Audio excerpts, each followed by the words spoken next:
All right, let's continue on with defense number 3. So Applebaum calls this role redescription. Again, the issue is how might the business owner defend him or herself against the claim of harm from the worker. Well, here the basic idea is that roles create new ways of acting that can be judged only by the rules of the practice. In this case, the practice is sort of free market behavior. Seemingly harmful behavior is redescribed as virtuous in some way. Now, the example that we're looking at is that business owners laying off employees are really demonstrating excellence in management skills or discharging an obligation to shareholders. Right? So notice, then that's the virtuous way of describing the behavior. Now, Applebaum counter-argues this by saying, well, the role description is not the only description of the behavior. So this description of management, excellence in management skills, that's not the only description of what the manager was doing. There is another one, and that is the manager is harming the worker. The owner was harming the worker. So the role description that the owner might use here is not the only one of the behavior and should not be allowed to always trump any other description. Moral scrutiny is not blocked by redescription. Harm is harm on this counter-argument and must be justified independently of the role. So here is the owner says, I am a good manager, right? Making good business decisions, maximizing profits. So the behavior of shutting down the plant, moving it overseas, which you might think harms the worker, that behavior is being redescribed as virtuous behavior. Well, the worker has a different view. Right? You are a greedy manager. You didn't have to do this harm. It was intentional harm because you didn't have to send the factory overseas, etc. But the owner is going to say, no, you cannot judge me by whether or not the workers are harmed, right? That would be a judgment outside of the free market system.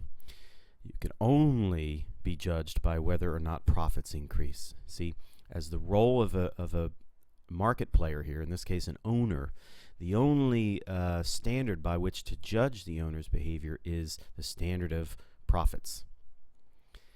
It would be impermissible in the owner's view then to judge the owner's behavior in terms of harm to workers, for example. The worker is going to say nonsense. Harm is harm. And you cannot simply redescribe the behavior so that that harm is out of the picture. Harm has to be justified independent of the description of the role, independent of the free market system. Defense number 4. So the owner might say, well, see, market players, they give consent to being harmed, right? That victims of harm consent to being harmed. An example of this might be poker. So players in a poker game, they consent to being the target of deceitful play, being bluffed, right? So when you pull up to the table, you sort of agree to the possible scenario that somebody's going to be bluffing you, and you might lose big money, but that's part of the game. So it's not like a poker player can start playing the game and then they get bluffed and they lose a whole big pot of money and then they start complaining. You can't be accusing the other poker player of unfair behavior or something. Bluffing is part of the game. And if you roll up to the table, you are consenting to being bluffed.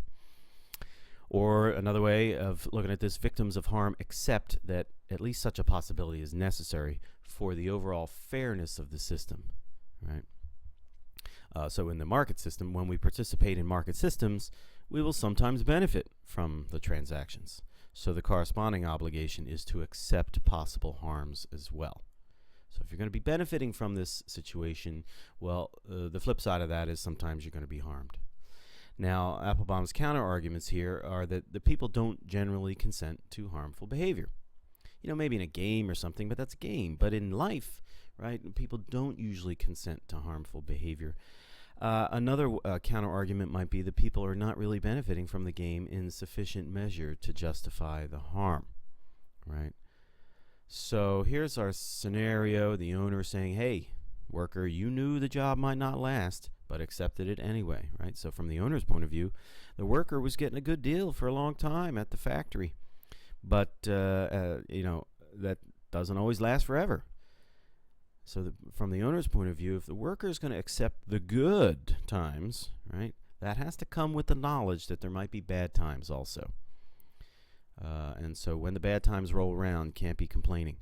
Now the worker's going to say, well, yeah, but I didn't consent to unnecessarily bad treatment, right? So the worker, again, could still claim, well, see, the owner didn't have to send the factory overseas or didn't have to pay such a low wage. That was intentional in order to maximize profits. But that is still harming the worker, right? But again, the owner's defense here is the players are giving consent to the harm. They are playing the market game, which means sometimes they're going to be winning, benefiting from having the job and nice wage and whatever. Sometimes they're not. They might have the job moved overseas or wages cut. But they have given consent. And the worker is saying, well, wait a second, right? Do we really give consent, right? We get born into this world and we got to go get a job. Who's you might say the worker, who really gave consent? This is just the system you're born into, right? So that's the standoff here for argument number 4. Defense number 5 for the owner: the ends justify the means. So here the idea is adversarial institutions produce significant social goods like prosperity. And so if there's any harm along the way, workers being displaced here and there, low wages or whatever, well, that's sort of the price for achieving the socially valued end. Now, the counter-argument would be something like, well, maybe these outcomes, the benefit to the workers are being exaggerated, right? So here you might say the ends weren't that great in the first place, so the harm along the way does not justify these ends. But you could also say, so what if there's some social good, right? The ends, just as a matter of moral principle, do not justify the means. Even if there is social good at the end of the process, harm along the way is unacceptable. And from this counter-argument view, so much harm is done in the service of these supposed good ends, and that is not acceptable. So we've seen this in many stories and pieces of literature, this question of, do the ends justify the means? It was a Kantian position here. Immanuel Kant, in some of his writings on morality, argued that no, the ends do not justify the ends don't justify the means. You cannot treat people in an undignified way just so to promote some valued end. You cannot harm them, right? And we'll take a look at these moral views in more detail later.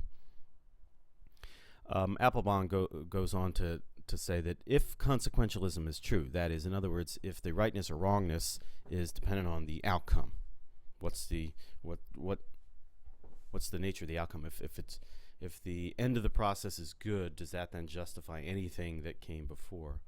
So if consequentialism is true, then it's just a matter of judgment. How much social good will outweigh the bad? And people might disagree about this, right?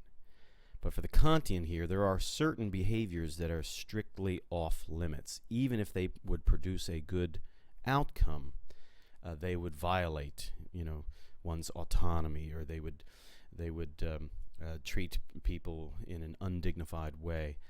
So the Kantian's going to say certain kinds of harm are out of bounds, no matter if they produce some social good. The consequentialist saying, well, no, there can be harms along the way if the result is something good. But if that's the case, then it's a matter of measuring how much good is produced by the process, how much harm was done on the way to that end. And so here we have our cartoon picture for the 5th defense, right? So the owner's going to say, hey, moving the factory is good for the overall economy, right? A valued social good, prosperity for the larger economy. Maybe the owner's going to say, well, see, what happens is I can make my product more cheaply overseas, and that's good for consumers, right? They can make that argument. And we'll see, it's another example of framing a particular action. We can frame things in different ways. The workers are going to say, no, you exaggerate how good the economy is going to be for everybody. And besides, the general moral view, the ends don't justify the means. Okay, so this was Applebaum's book, Ethics for Adversary, and he was he was trying to understand how is it that participants in adversarial roles can justify harmful behavior that would maybe otherwise be disallowed, right? And what we've seen here, there are other examples, but we've seen 5 ways that the participant, in this case the owner, might defend their behavior. The first was blame the role, right? So you blame the role. You say, well, hey, as an owner, this is what I'm supposed to be doing in a free market system. The second one was deference to authority. Workers got to accept this system, defer to authority, the authority of the market system and the owners in that market system, and they should accept the system as legitimate, right? The third one was role redescription. What the owners are doing is not harming workers. They are being good managers, good business people, right? Redescribe the act. So it's no longer harmful. It's actually virtuous behavior. The fourth one was, well, anyway, the workers are giving consent to being harmed, right? They're engaging in this market system, and sometimes they're benefiting. Well, the flip side is, if you accept the benefits, you got to accept the harm. And by playing in the market system, you are giving consent to being harmed. And the fifth defense was the ends justify the means. So if the market system produces socially valued outcomes, then we are going to tolerate some harm along the way.